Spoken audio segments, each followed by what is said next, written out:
Good afternoon. Happy Wednesday to everyone. This is Rich, founder and chief generosity officer for Generosity Global. Welcome to another show of the Fuel by Generosity podcast. I am super excited today. It's been a great day so far. It's been a challenging week on the Generosity Global side. However, I say whenever you're able to make it out of the challenges and just come up for another day. It's a great day. So I'm excited to be here. I'm excited to be on the show today. Have an amazing guest, an amazing woman whom I had the opportunity to meet last year at the Selfless Saturday, just very randomly. I am excited to bring her on. She is incredible. Her story is inspiring. What she's been able to do for almost 4 years is something quite inspiring. I really wanted you all to hear her story personally and what she's doing in the country and the mission that she's on. But before we get to that, I want to welcome everybody to the show. I want to welcome you all to the Fuel by Generosity podcast. This is, I believe, show number 8. My goodness, 8 shows. I never believed that we would get to number 8. I thought I was so bad on this thing, but it seems like you all enjoy the show and you all like the show. So thank you all so much for the support you have given us over the past 2 months. As you all know, this show was simply designed to connect our supporters, our donors, our partners who support the mission of Generosity Global, to connect you all back to the mission, to tell you everything that we're doing behind the scenes, in front of the scenes, our operations here in America, providing showers and Selfless Saturday, giving food to people experiencing homelessness, and then our mission in Africa, providing clean drinking water to people in sub-Saharan Africa, currently working in Cameroon, and very soon drilling our first water project in Kenya.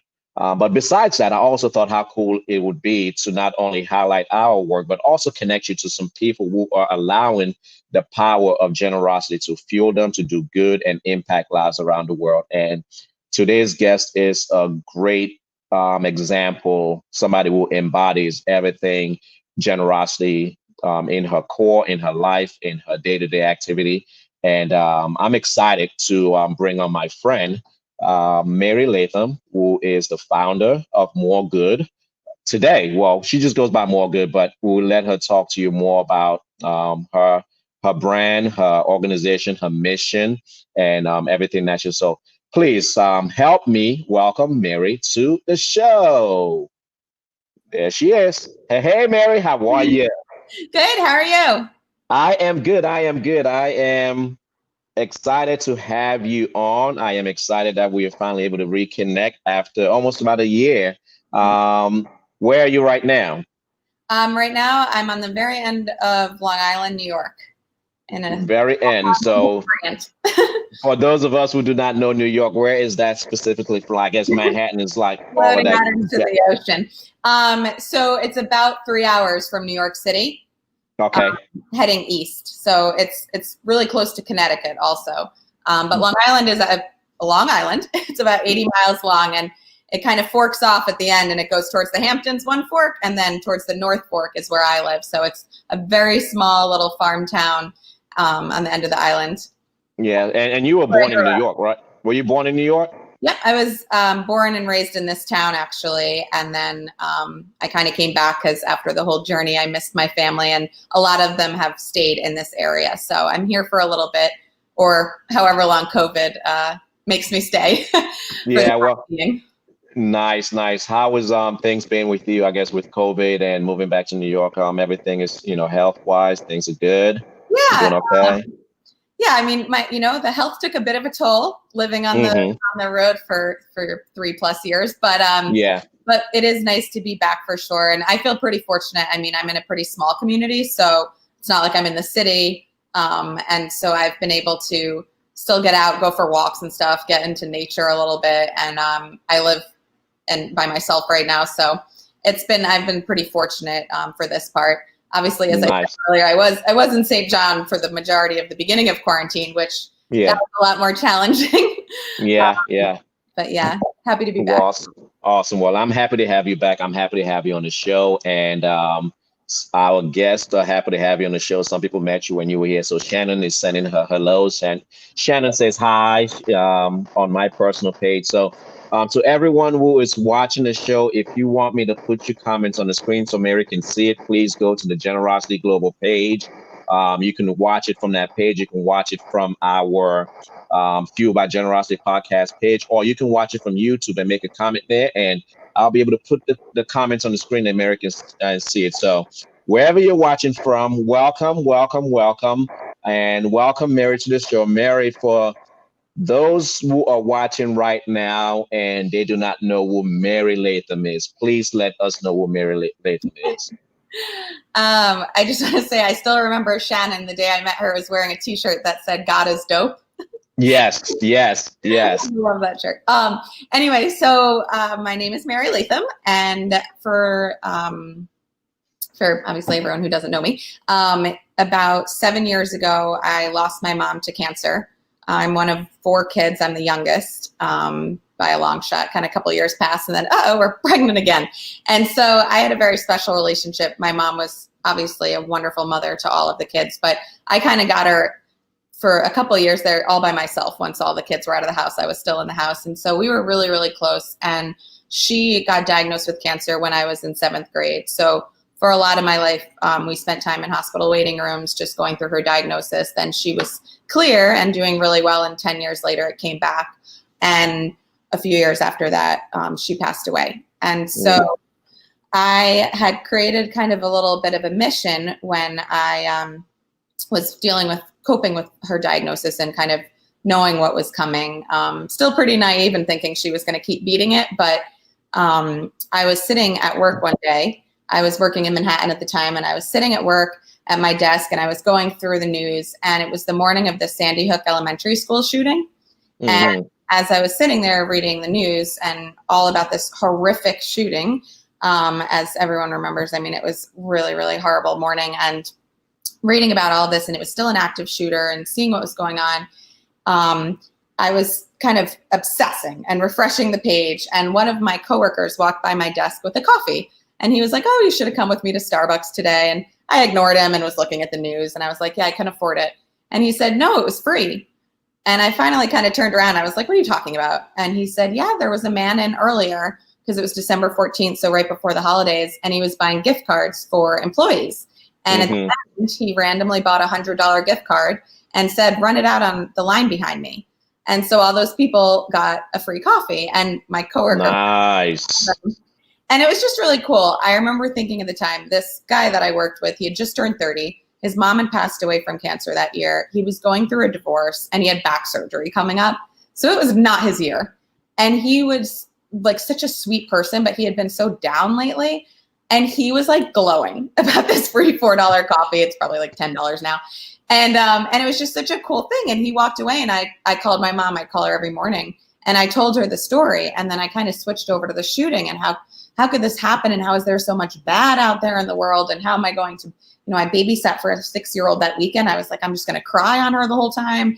And my mom kind of politely interrupted me and said, "Mary, you have to focus on that coffee story you just told me. There's always going to be tragedies and horrible things that will inevitably happen in our lives and in the world, but there'll always be more good out there if you look for it." And this conversation was one we had a few weeks before she had to go in for surgery in the city, and it was unsuccessful, and she passed away a few days later. So I kind of clung onto that conversation like a life raft, honestly, and I've kind of used it to guide the rest of my life ever since she passed away. I took that little bit of wisdom, the more good that she said, and I decided, she said it was out there and there was more of it, and I'll go look for it. And one thing that really impacted me was when I was in the hospital waiting room. I, have a big family, and we were all there. And there was a man in there alone, and I can still see him sitting in the corner. And there was a couple that's daughter was 30 and dying, and they were fighting. They were divorced, and they were fighting over if she should see her ex-boyfriend or not. And it was just for an already extremely depressing place, it just felt also so hopeless. And so I thought, they need something in these rooms. There wasn't even a trashy magazine to read about Kim Kardashian, nail color. So there need something in these rooms for people to have something nice to read. And so that's kind of where I developed this idea to go out to every single state in our country and collect these stories of these moments of acts of human kindness, whether it's a cup of coffee for someone or a kidney for a stranger, or, people like you who are just doing amazing, amazing work to help others, and just highlighting that, because we get enough ad. And then putting it in a book to donate to hospital waiting rooms across the country. Which we're going to talk about, because I think that is so dope, so inspiring, so beautiful, to give people who may be in a place where they need hope, give them something positive to reflect, to tie their minds to. But last year I received I think it was an email or text message from you, which was like, I'm doing this thing and I'm going around the country and I'm happen to be in Maryland. I've heard about what you're doing and I just want to come out. And I was like, who's this? Like, who does this? But you were literally on the tail end of a mission that you had been on for 3 years and 31 days, if I'm correct, right? So 3 years, 31 days, 50 states. Tell us about that mission. Whew. It's funny because I was trying to think, how did I connect to you? Like, how did I find you? And I have no idea. I have no idea. I don't remember either. And that's always the funny part. Like I basically got through my journey sponsored on Human Kindness. I put out a statement of what I wanted to accomplish. I want to go to all 50 states. I'm taking my mom's car. I drove her old Subaru for the trip. And old blue. Old blue. Yeah. She made it, shockingly. And so I was going to go to all 50 states. And if anyone knows anyone that's either has a story of an act of kindness or a bed or a couch that I can crash on as I'm traveling through, let me know. And that was just, the entire journey was a one-woman show. I didn't have any sponsors. I didn't have people helping me. I mean, I had a sister. My sisters would answer my calls and tell me where the closest gas station was. But besides that, it was really just me doing the journey. And so people would tag people and connect me, and someone would offer a bed, or someone would say, oh, you got to meet this person. They do this. It was never the people reaching out to me and saying, oh, look at me, highlight what I'm doing. It was always someone else saying, you need to meet this old man, Jerry. He's 90 years old and he walks up and down the road every day in this little town in Michigan, picking up trash for the last 10 years. He just does it. Wow. Little people were noticing what was going on in their community, and then they would pick them, but no one ever, wanted to highlight themselves. And so that was really a beautiful part of the mission too, because it was very authentic. And I think that was a question I would get, what if people just want to be in your book? And it was like, no, I didn't experience that at all. But so I basically said that I was going to hit all these states, and then people would just connect me. But a lot of the time, I have to say, for every 50 comments you would get of people saying, oh, well, try to connect to this person, and they would tag them, or you should do this, you should do that, maybe one would actually work and connect. The majority of the entire journey was me just boots on the ground out there, walking down the street, making my connections. I was never inundated with emails or anything like that. It was much more, I was out there and just figuring it out on the road. And so I would end up in a person's home and they would be like, oh, who are you staying with tonight? And I'm like, oh, her name is Jennifer. And they're like, that's it? Does she have a story? And I'm like, well, everyone has a story technically, but the people that provided me shelter were just providing me shelter and usually a meal, which was wonderful. But they were like, well, do you know anything about her? Did you vet her? And it's like, no, she seemed nice on the phone. She said she had a couch. And people were like, what? This is crazy. But you're so tired every day, and you're driving and you're going and you're just on and on and on. You're just on. You can't turn off, because if for 1 second you turn off, that could be the first impression someone else knew is getting of you, and you don't want to represent your brand by being in a bad mood. So you're always in a good mood and you're always on, and you hope for the best, You just assume if these people are nice people and reaching out to offer a bed, I hope they're not going to murder me, I don't know. and it worked, honestly. And so that's why it's not even a surprise to me that I can't even piece together how we connected, because someone must have said your name and I just reached out immediately. I loved what you guys were doing, and I just was like, I need to meet him and Erica immediately. Yeah. I mean, it was just amazing.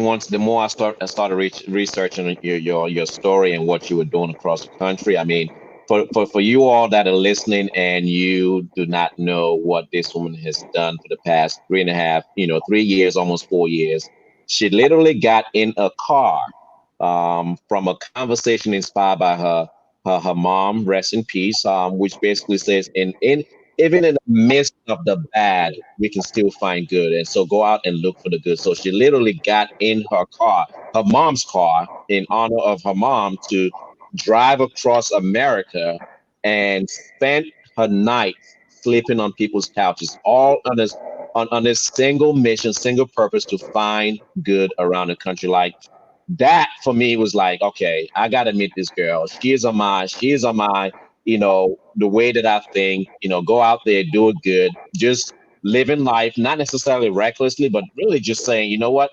I believe in the good of people. I believe in the good of humanity, and I want to find those people because I don't know about you, there is something inherent about connecting to the good, right? There's something beautiful that once you connect to the good, more life comes from it, right? Mhm. And Yeah. was that your experience on the road?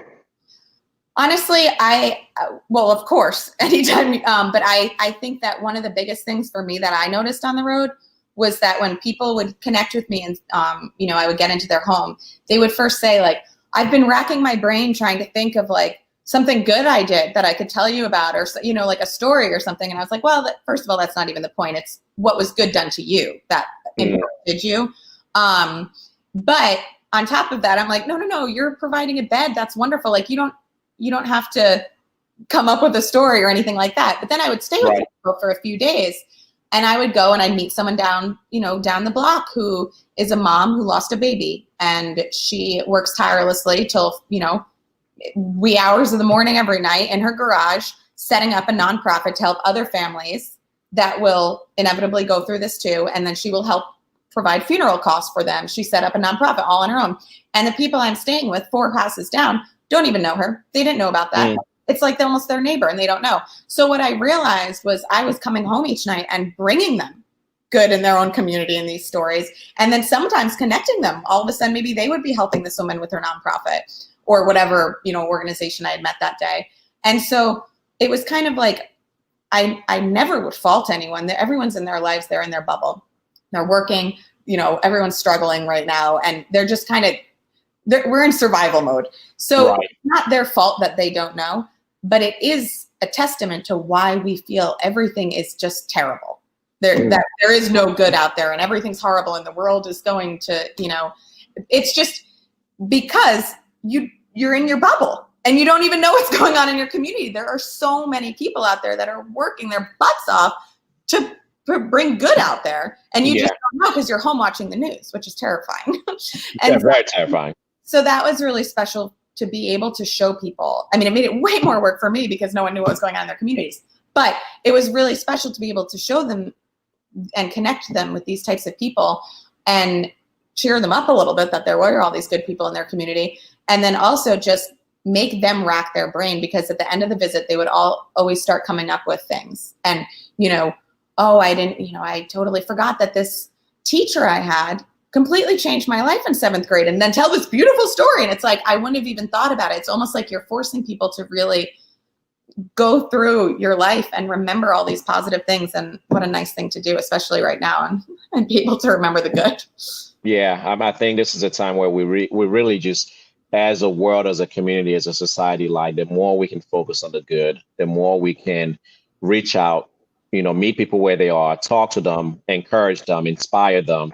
We need to do more of that. And I really believe that by us, living out kindness, we inspire more kindness. Right. When we are doing good, we inspire more good. When we are generous, we inspire more generosity. And, your life I would say, I don't think it's something that just came about because the unfortunate passing of your mom, but that's something that was birth in you from an early age, right? I would say. Mm-hmm. Yeah, I mean, I love people, and I'm always writing stories. I'm like, oh, they're acting this way because of this, or like, oh, this person's sitting alone, I need to go sit with them. Like, I think that's definitely, I feel it's almost detrimental to my health sometimes, but the empathy is very real. Yeah. I mean, and it's hard to do what you did and what you continue to do if you don't have that empathy. If you cannot empathize with people, see them for where they are, and not saying. And I'm very sure, maybe a sarcastic state. I'm very sure it was such an easy road trip, wasn't it? Right. Super breeze. Breeze. Breeze. Yeah, it was like a breeze, right? Everything went smoothly. It wasn't no problem. You had every day you woke up, you were like on cloud 10, and no Well problem. rested. Right, well rested. Healthy. But I'm sure. I mean, tell us like, In the car. what was there really a time over your 3-year journey? Because I know sometimes you will pause and maybe go back home to take a break and then start the trip over. Was there any ever a time where you just wanted to like, I don't feel like I can go anymore? And if there wasn't, was there what kept you going? So I would say I felt a little bit like that every day. But there Okay. was never a thought in my head that I would stop. It was just, Mhm. will my body let me keep going? The mind was like, we're going 50 states. We're not finishing until we're done. But the body had other ideas and really Yeah. give me many issues on the trip. And I also have Lyme disease, so I get on and off flares of that, Wow. which is pretty debilitating. My legs won't work, which is Hmm. difficult when you're driving around the country. So it provided a couple hurdles, but honestly, I think the thing that really kept me going were the people that I met. I mean, I would roll into another home after meeting with people all day and driving in areas I didn't know. I would like fall into these people's homes at like 7 or 8 at night, and they had made me a nice dinner. And every time I would think, tonight, Mary, you're going to visit with them, you're going to have your dinner, and then you're going to excuse yourself and you're going to go to bed because you're so tired. And then I would sit down and we would start talking, and they pour me a glass of wine and out from the stories. And I could visibly see their faces just so happy to hear the stories and to be like, just get some positivity, like a breath of fresh air. I mean, I started the journey in 2016. It was an election year. Back when we thought 2016 was a bad year.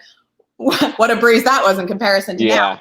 But at the time, it was like people were so excited. No one talked to me about politics. They would be like, and I stayed in a variety of different political homes and religious homes, and it just wasn't a discussion. I would gratefully listen to their views if they wanted to hear them, but we never had, an actual discussion about it because it wasn't the point.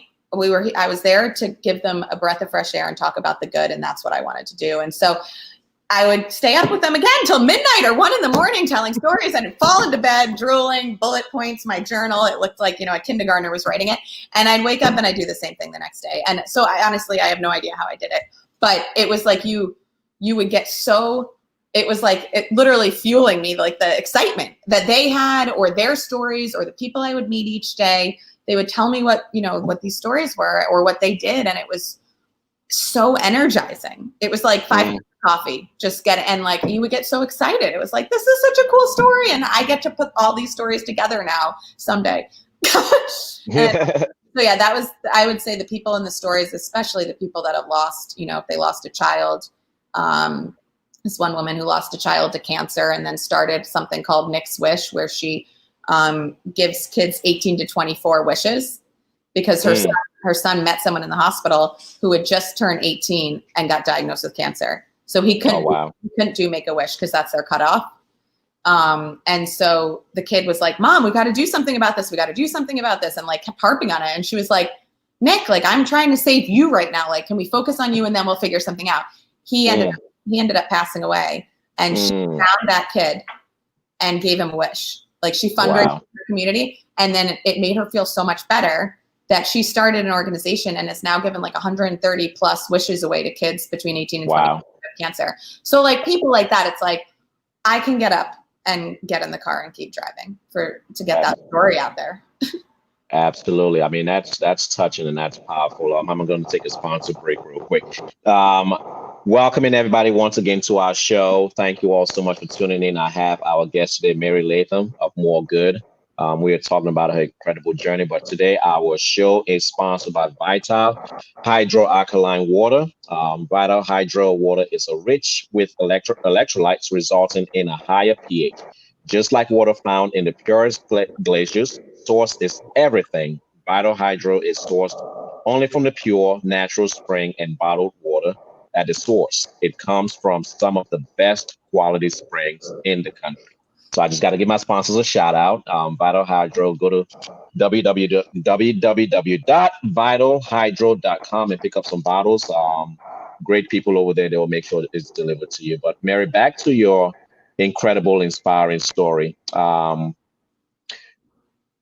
all 50 states, like what do you have like a story that like really stands out? Like a couple, a family that welcome into your home, into their home, and do you have some stories that stand out that like just like wow, blow your mind kind of stories? Yeah. So for me personally, just like of my comfort and not like a story of kindness in general, that I collected. One of the biggest ones was in the beginning of the journey. The first couple hosts that I stayed with were a friend of a friend of a friend, or like someone's aunt's cousin, like it was like some type of connection at least. But by the seventh host, it was a total stranger. Read it in like a local paper. I would try to connect to local media just so that people knew this person's here. If you have a story, reach out.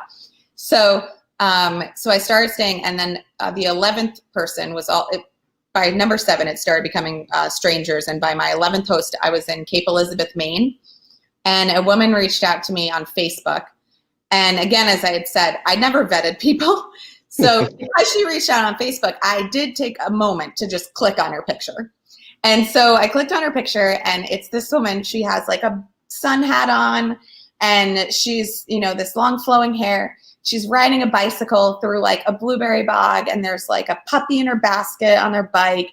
And I was like, all right, this woman is either a children's author and like the nicest lady in the world, or a serial killer. There was no like, it was too perfect. Like, it's weird. So I got to, I messaged her back. I said I only needed to stay one night. And the night I had chosen was a night she was working. And I thought, oh, maybe she's like a bartender or something, like, because she was working at night. I don't know why that was the first thought in my head. But I just thought, all right, well, maybe, I can find somewhere else. I don't want to be a burden if you're not going to be home. And would she want a stranger in her house? And she said, no, maybe this will be nice for you. You can actually get some work done and you won't have to, wow. be on. And I thought, wow, that was really, because it was only 2 weeks into my trip and I was like, dead, exhausted and everything. And I had just finished a wedding season. I'm a wedding photographer, which allowed me to finance the journey also. And so I had about 15,000 wedding photos to edit. And so I was like, this actually is great. I'll get there and I'll edit. So I arrived to her house at 5:00 in December in Cape Elizabeth. So it was cold and dark out already. And I pull in, and it's this old farm home with a little blue door. And I get out of the car, and I'm freezing. And I knock on the door, and I hear her say, come in. And I push open the door, and it was like one of those feelings where like you open it up, and it's just like such a like welcoming farm home, like not like that one you would see on Pinterest that's like perfect and everything, all the frames are hanging. It was like a little bit messy, but perfect kind of feeling. And the wood stove was burning, and she had muffins on the wood stove, and there was a record player in the corner playing music. And she is walking out of the kitchen, and the little dog from the picture is running out to greet me. And she walks out, the whole house smelled like she was making like eggplant rollatini or something. It just smelled so good. And the music that she was playing on the record player was Eva Cassidy, which was a artist from Canada who was a young woman that died in her 30s of breast cancer. And my mom loved her. And like not a lot of people knew her. And that was the music playing. And my mom used to always play her when she would make dinner. And this woman just walks out of the kitchen, and she just opens up her arms, and it's just like, you're here. And it was like, wow. Like I thought I was going to start crying in her arms. But it was just one of those moments. Let me tell you, not all the houses were like that. And the whole trip wasn't that beautiful of being welcomed in like that. But people were always welcoming for sure. And just having that be one of the more earlier experiences of walking in a stranger's home and feeling like my mom was literally there in some weird way was so cool. And she was just such a wonderful person. And I've stayed in touch with her. She's offered for me to go back and start writing my book at her home. Like, she's just, it was a really cool experience. And so that to me was kind of affirmed like, okay, we're on the right path. Like this is going to work. It's not going to be easy, but it will work. I mean, I'm sure like every day you probably felt like your mom was there with you most of the time. Was that the feeling that you got? Every day I stayed alive for sure. Yeah, every day you stayed alive. I didn't Was have a it was bubble around me or something, a protective bubble keeping me alive because I don't. was there any home that you walked into was like, maybe I shouldn't be here? I never. There were definitely people I know that I'll stay in touch with over Yeah, others, not because we didn't connect by any means, but just because there was such a strong connection that I'm like, oh, these people, because it's hard. I mean, there was 154 absolutely. on Yeah. top of all of the people I met for stories. So, but there was woman that I stayed with who was lovely, but her mother had been murdered. Mm, So she had reached out for me to stay with her, I think because of that connection of the loss of her mother. But I didn't wow. know how her mom had died. And when I got there, and it was just a kind of interesting experience to be with her because I would have never done what I did if my mom was murdered. And B, it was very upsetting to see how it can completely consumed her life. Completely understandable also, because again, I don't know where I would have gone if my mom had been murdered, but probably not into a good place. And so to see her, she would watch the news all the time, which is probably the biggest horror show. Then she also watched scary movies all the time and like Dateline and like murder shows Oh and yeah. Oh murder. yeah. I know how this is gonna be. And Yeah. I was like, Depressing. I'm over here like I didn't even listen to podcasts. I didn't listen to anything. I like maybe listen to some music when my radio wanted to turn on. But for the most part, when I was in the car, I was just thinking because you're so overwhelmed and you're hearing so many stories. It was like you were living a podcast. And so it Hmm. was just like, for me, I just wanted the quiet in the car. And then when I would get to people's homes, I was always talking with them. So there was never really much like TV or anything. And so with her, she always kind of had it on in the background. So it like traumatized me to like just be exposed to it.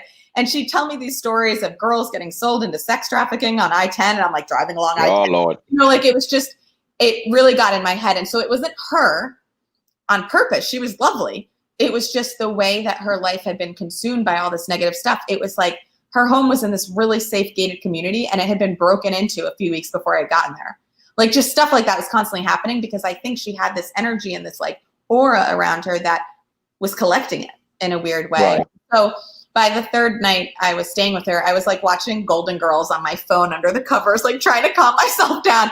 And then Yeah. I left the next day. And again, I always felt so bad because it really wasn't her. It's just you can see how toxic that is when we just consume the news or we just consume this negative stuff. Like I was only taking in positive and not to say there wasn't negative situations or difficult challenges every day, but Yeah. for the most part, I was constantly consuming positive things, which I didn't realize how helpful that was. Yeah. And I know just from reading the stories, that you've shared and even your website, like one of the challenges obviously was this, car, this beautiful Subaru that you took from your mom that was giving it all it got, and just the sheer love that you received from mechanics around the way and people that knew something about cars. If the car looked like it was on its last leg, they revived it. Tell us about that car and how it served you. Oh man, yeah. So obviously it definitely was nice to have the car because it did feel a little bit more connected to her. You go through waves where you're like, people are always like, oh, she was sitting in the front seat with you. And it's like, no, she's dead and I'm mad about it. Like, you feel like, and you have other days where by some miracle you break down and someone shows up and is like a mechanic and can help you. And you're like, oh, maybe she is there. Yeah. So Yeah. you go through waves, but for sure. I mean, the entire journey, it was amazing how stuff like that would happen. Like I was in Indiana and I had an issue with my tire. And in the beginning of the trip, the car would make a weird sound and I'd be like, oh gosh, it's going to break down. Or like I'd have a bruise and I'd be like, oh gosh, I'm dying. Because when you're by yourself, it's like you always go to the worst case scenario. Right. But after, 2.5 years of the journey at that point, I was like, oh, it's making a sound. Yeah, we'll deal with that next month. Like, I don't have time for that. It's fine. It'll be fine. And so I happened to pull into the driveway, that night in South Bend, Indiana. And the couple I was staying with, the guy was a mechanic and took it in the next day to his shop and got it all fixed up and, gave me a gift certificate for Wow. $200 and gas. Wow. Amazing for me. And so Wow. So that was like little things like that. Or even when I was in St. Louis and I was having car problems, like bad tire issues. And I had gotten a little whole patch, but the guy said, your tires, you need new tires like pretty soon. And it just wasn't something you wanted to mess with when you're on the road alone. Absolutely. So I was like, okay, this is what I have to focus. And I was starting to stress about it. And it was, it was December and the roads were bad in St. Louis. And I just remember being nervous. And I was talking on the phone with my sister about it. And the woman I was staying with overheard me. And she called her local Subaru dealership and she told them my story. And she said, this girl is just staying with me right now. She's in her 35th state of 50 and she needs new tires. And like, this could be great for you too. Like, doing something around Christmas. And I went in there and they gave me 4 brand new tires. Wow. Amazing. Yeah. Amazing. So it was her putting action to it too. It wasn't just, people always said, oh, you should reach out to Subaru. And I hear that a lot. Yeah. Yeah. It's like, you should do this. You should do that. I'm like, I'm just trying to get from A to B today. Like I'm doing everything. I'm trying to find my stories. I'm trying to find the gas station. I'm trying to make sure the tires are okay. I'm trying, it would be wonderful to, reach out to Subaru or go on the Ellen show or something like that. But like, it's just not feasible. Like it's just not feasible right now. I just need to get to point B right now. Yeah. I'm like, if you want to tell us, that's great. But like, I'm not going to time out of a schedule I don't have time in to be like, hi, look at me. Will you help? Because all these people were helping me. And I thought it was so much more special that it was fun, literally by just human kindness and by all of these people stepping up and helping me. And this woman hearing my problem and not saying, oh, you should do this. She did it. She reached out and she got me new tires. And so moments like that were really amazing for me and really special because to me, she was, that meant more that she did that than even getting the time, that she took the time and heard what will help this girl. Because, absolutely give me like a blanket, which that's lovely. And I usually regift it to someone like that I saw on the street instead, because what am I going to do with a blanket in my car? Luckily I had places to stay. So when people would think of gifts that were really helpful in a moment that I needed them the most, that was it, because they were listening, Yeah. And for me, I always believe that, especially when people like us, take on a cause, we really just a lot of times rely on the generosity of others.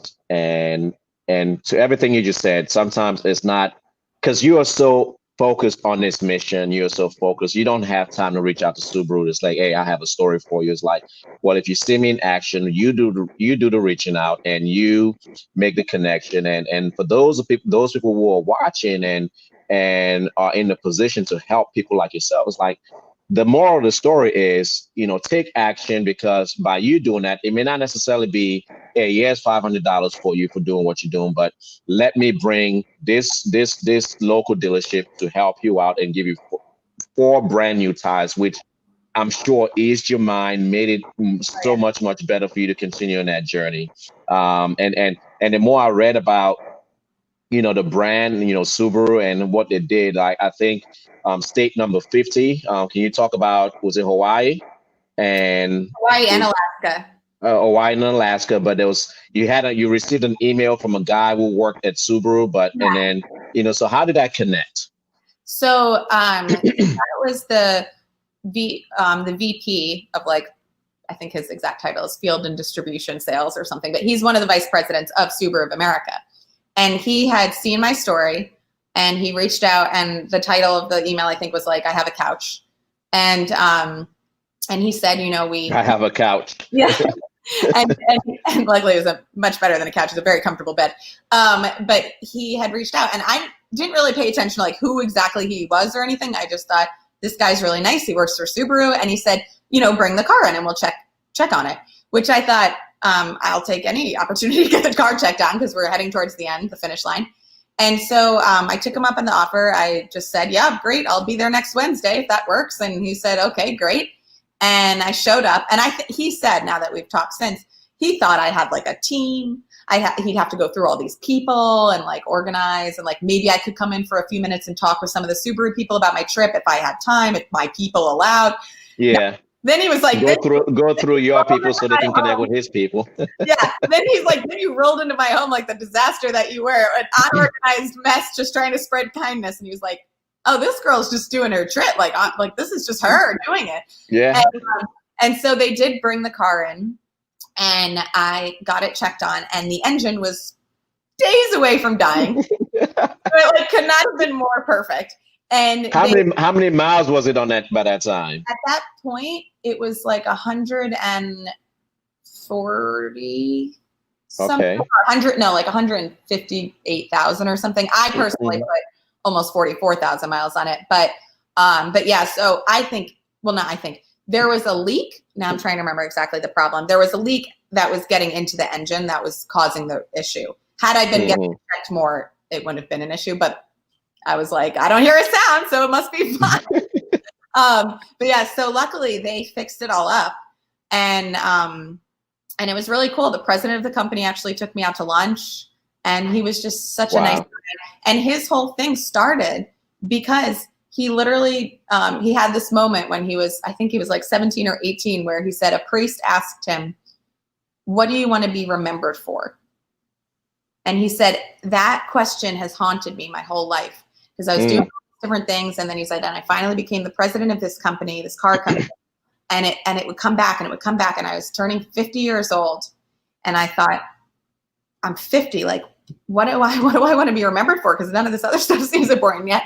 And created the Love Promise with the other people at Subaru, where they would donate back. And they've, like, I can't remember the statistics, but they have done so much and given so much back and created all these different things through the Love Promise. And it's so blatantly obvious when I walked around that company and just saw the way they interact with each other, and the way the president sits with the janitor at lunch, and just the way that they connect and represent what they're selling was really cool for me, because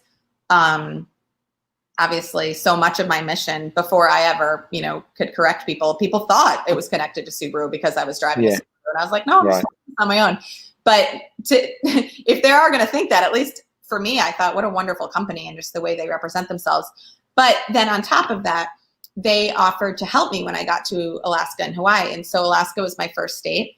Well, it was my second to last state, but it was the first one between Alaska and Hawaii. And I arrived there, and the sales manager service manager, in Anchorage, Alaska, picked me up at the airport.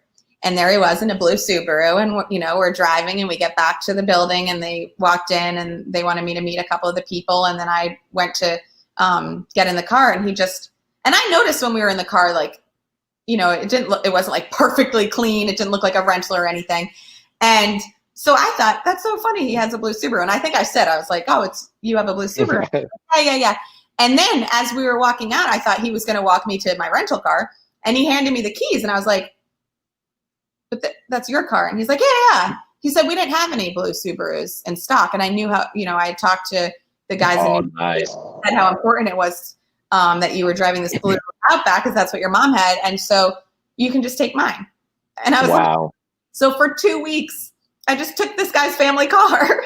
Wow. 1,100 miles around Alaska. Like, it wasn't just in Anchorage, and Alaska roads aren't exactly the easiest. And he just took the car. Just went off into his car. And so for me, like, that was so much cooler. Like, to have that, I feel like everything that Subaru has done for me has been such a personal thing. It's not like, the company gave me a check for some money. No, they personally gave me their car to get around. And then the same thing in Hawaii. I was on 3 different islands, and they picked me up, and they literally handed me keys to the car, and I took the rental around, and then I would drop it off, and they'd drop me at the airport. It was the most amazing thing. And so that was, I'm getting chills just listening to that. It's cool though, because it's such a, the vice president of the company literally put me on his Christmas card. It's him and his wife and his daughter, and after I left, we connected so well. And like, they called me family, and they gave me a key to their home, and were like, use this, come back. And I went back a few weeks ago actually to visit them. Wow. And so we just developed this really beautiful, close relationship. And after I had left, I jokingly had taken a picture of one of their family photos, like this professional family photo. And I photoshopped myself into it. I'm like coming out of the wife's shoulder. And it was just like a joke. I sent it as a joke, and I sent it to them, and I was like, the revised family photo. And they put that photo on their Christmas card. And then we Nice. talked about my mission and put my website on there. And so it's really cool. It's not just, oh, Subaru connected at the end of the trip. Yeah. They like brought me into their family, and it was really special. That's amazing. And I saw like you had a chance to speak in front of like the Subaru, the company in Orlando, and Yeah. you had everybody rocking your gear, which is like super cool. Yes, yeah, it was very cool to look out and see a sea of the t-shirts. Like, I'm gonna post that photo because I saw it on your page and I just thought it was like so inspiring. Because sometimes it's like you start this little thing, or well, it's not little to you, it's not, but you start this journey that you never know how it's going to come to. Because I really feel like you're still riding the journey. Obviously, there's a book that we're going to talk about, but to see how, yeah, we talk about the story, but you see how people connect and how us as human beings are longing for this connection, and we make this connection and see how an entire company, and we're not necessarily talking about Subaru, but really just more so humans coming together to support another human being who's on this mission. Was like, for me, one of the best things that us as leaders, as visionaries, or people that just are on a mission, you can pray for, is that your work can touch somebody else and reach them and inspire them to want to do more and keep going, right? So for 3.5 years, I'm sure, what one or two lessons did you learn along the way, if dealing with people or meeting people, about goodness, about all those, like what lessons did you learn that you walk away from? I would say one of the biggest things was definitely the perspective punch in the face that I got daily. Just feeling that, oh, things are hard or challenging, or I miss my mom. And then you meet this family that has been through crazy situations and are still getting up every day and, doing these amazing things. I think that, that was huge for me. I had an experience where I was parked at a coffee shop getting a little bit of work done once. I think I was in Georgia.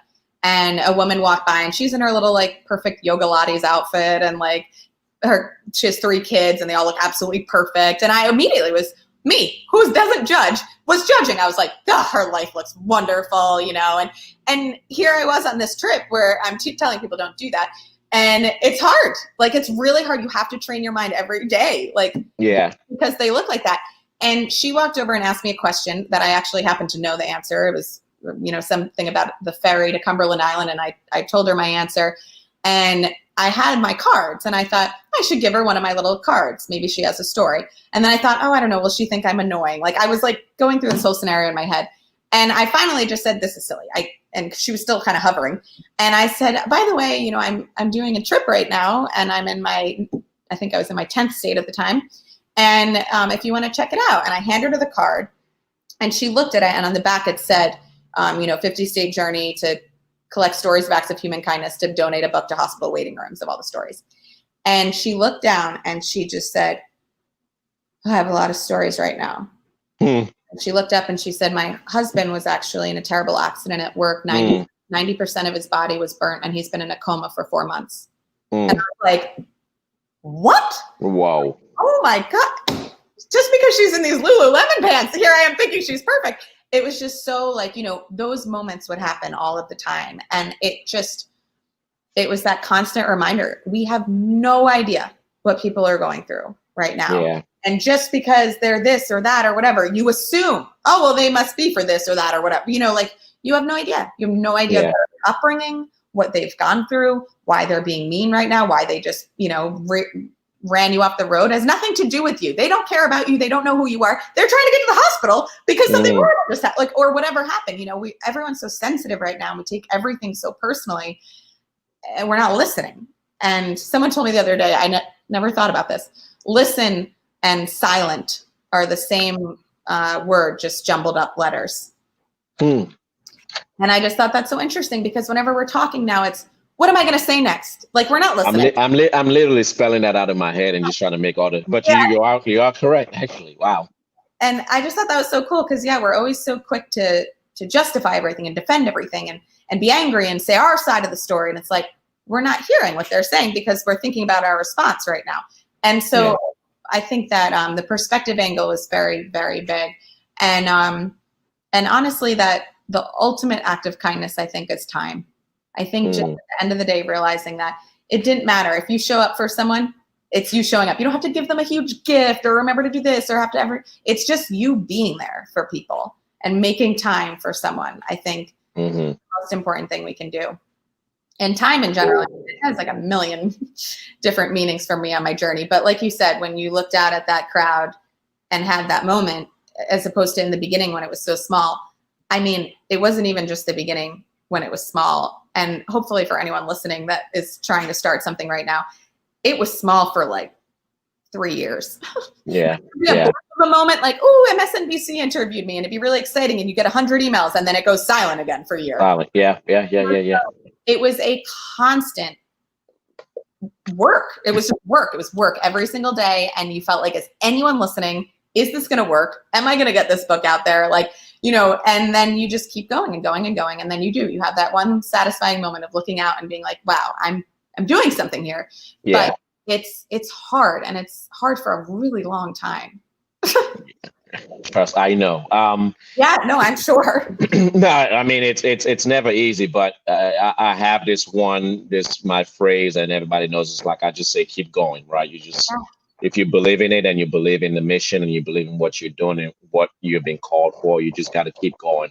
It's never easy. It's never a walk in the park, but it's just all about I am so focused and I am so committed to this that I have no choice but to keep going because, you know, for you, it's like this is a legacy for your mom. This is really tied to your mom. For me, I'm looking at the people that need access to clean water, the people that need a place to take a shower, the people that need food, and just the team members who depend on me. It's like you got to keep going.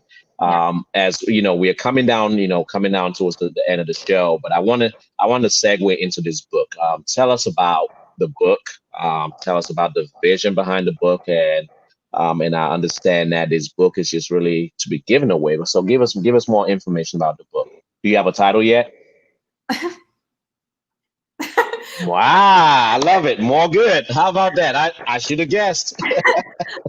Yeah, so I've started, I did finish my book proposal. So, you know, there's about 50 pages of some work done so far, but I got to say it's been very hard. I think a lot of it is just kind of reliving. A lot of it is challenging. It was emotional. It was super emotional, especially with the empathy disorder that I have.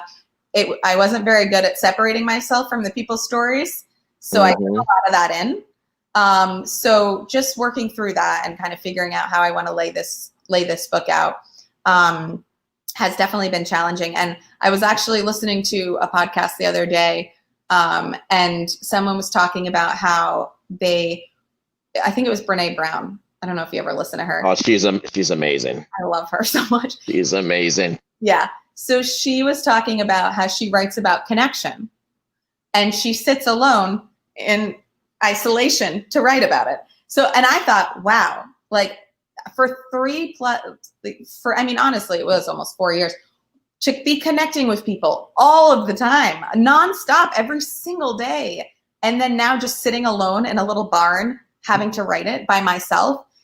It's been way too much. It was like the contrast was way too much for me and overwhelming. And so that has been really difficult too.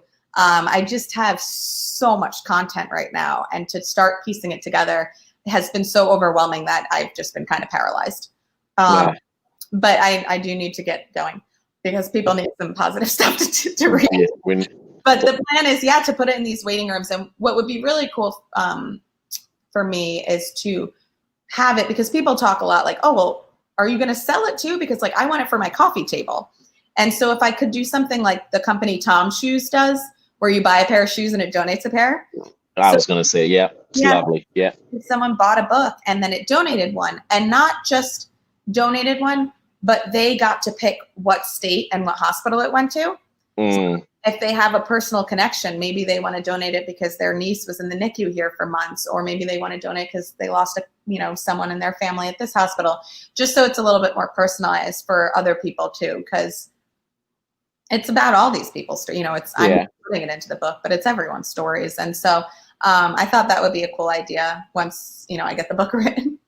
Yeah, I mean, it definitely, I think like you say, you go into these waiting rooms, and what you're really looking for is like this hope, especially when things are not looking good, and you really want to latch onto something positive, something great, something good, something inspiring. And I have no doubt that more good is gonna bring more hope to those who are reading the stories and just going through it and browsing through it, and just make more beautiful connections of human beings. That's really what our world needs today, and really what we need to do more as people, to spread that. Mary, you have that amazing shirt. I love the shirt. I love the t-shirt. I love the swag. And some people are asking me how can they get their hands on it, and also how can people support you? What's the best way to support your mission and things that you're doing? So the shirts are on the website, which is moregoodtoday.com. And then it says buy a shirt. And I think honestly, the biggest help to me is to just share the story, just share the website with people that need to hear some good stories right now. On the Facebook page and Instagram, I post a lot of stories as often as I can.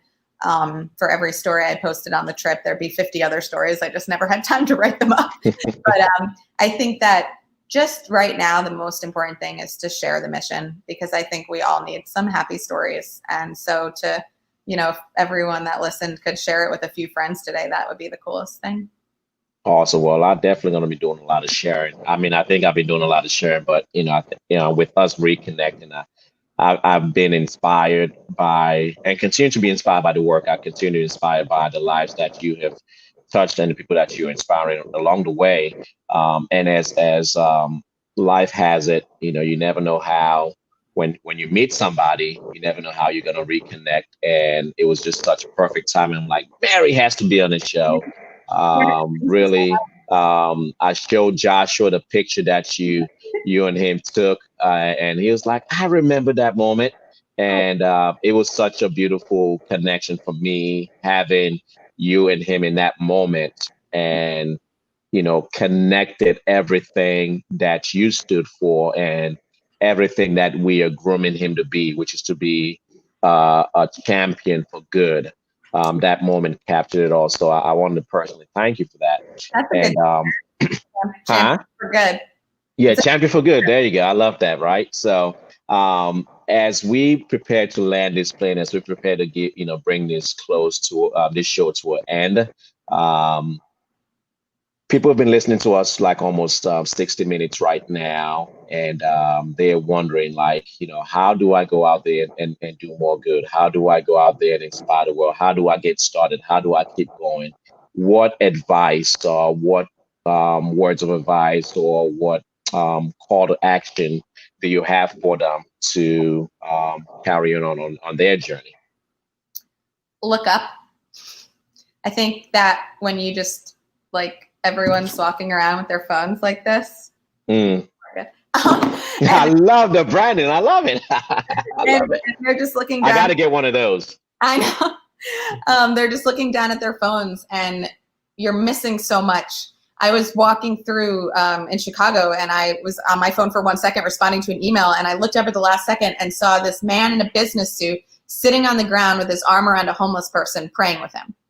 And I was like, I would have just walked right past that. I think that when you look up, you see, oh, whoa, let me run and get that door for that old lady. Or, oh, that person looks like they're lost. They need help. Or there's so many little moments in a day that we can be helping others. It'll make you feel so, even waving, just driving down the road, wave to someone.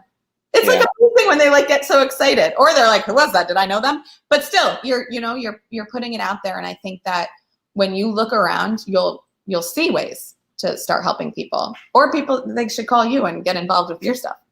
Yeah. They need, people. I mean, I like that. I like that. We spend so much time within ourselves looking at what we think it's more important, but we miss on the opportunity just to see, people in the moment and recognize them for what they need at that moment. And looking up is a good way to get started. Looking up and realizing that there is a need that I can meet. And if I can't meet it, I can call somebody who can be in a position to help. What a great word. What a great advice. And what a great show. Mary, it has been Amazing. I'm sure this will not be the last time I have you on the show. I No really, way. I'm Carolina, really excited COVID's to. over. I want to come to your ball. The ball. Uh, well, we unfortunately because of COVID, no ball this year, but you're Right. gonna be there next Next year, one. 2021. You're definitely gonna be there. It's gonna be amazing. Awesome. But certainly, I am super excited to read the book when it comes out. I'm super excited to share with my network and just continue to support the work that you're doing. I believe the world needs more good in today's day and age and time because whoo, things are crazy. But Mary, thank you. And to everybody who watched in, please make sure you go to the website moregoodtoday.com and purchase a t-shirt, send in a donation if she has a donation page. Send her an email if you have some stories that you want her. I mean, she already has a lot of stories. I'm not sure she's taking any more No, stories, but I love yeah. stories. Okay. So yes, send in some more inspiring stories because we need to be able to share those stories because the more good that we do, the more the greater it is in our world. And this quote just came in, or this message just came in from Antonio, who's been the one commenting today. It's like kindness isn't just an expression; it's an action. The act is what makes the difference. What you are passionate about, kindness till will change every life around you on purpose. Be that purpose. I'm so happy to see this podcast today. Mary, thank you. It's been great. It's been amazing. Thank you for doing good. Thank you for doing more good.